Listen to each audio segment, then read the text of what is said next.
Hi, I'm Ray Goodwin, the author of the book Canoeing, and I'm here to talk about Venture Afon.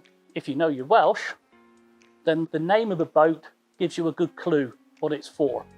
Afon in Welsh means river.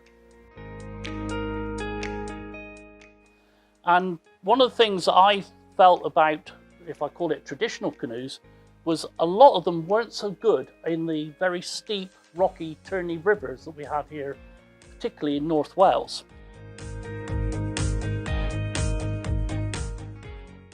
And I wanted something that would manage that much more. So a whole group of us fed in information to Venture, and this is the design they came up with.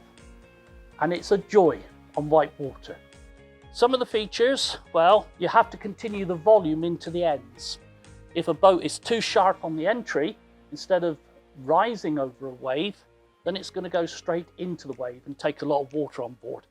Not a good idea on a continuous whitewater river.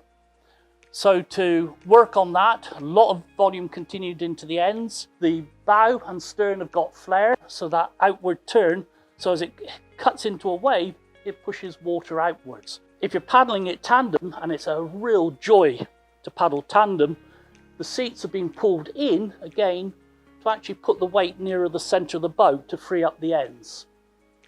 To paddle it solo, then a lot of us will add a kneeling thwart. It's a wide boat solo, but by moving across the boat, it becomes again a real joy to paddle. Put it on its edge and it becomes so manoeuvrable. But it's a mistake to think of it only as a whitewater boat. It's a big boat once you get out into the wind on a lake, but it's an extremely safe boat. Because of that volume in the ends, its dryness, it can take on really big waves. So pushing into the wind, yeah, it's hard work.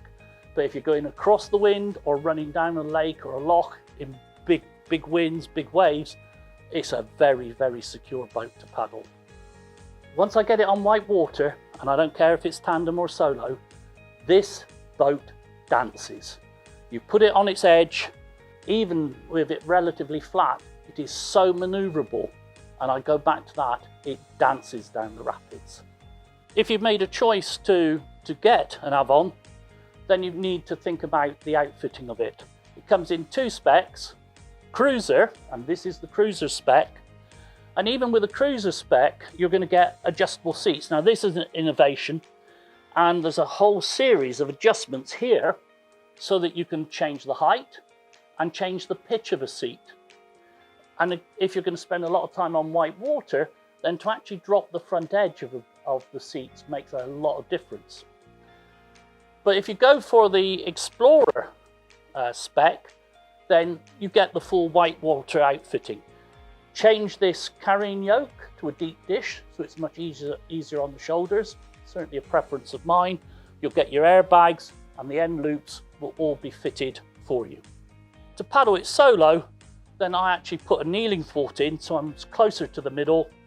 Again, it's on an adjustment system like the seats, and you can fit it in so it suits you in terms of distance from the midpoint or moving the thwart.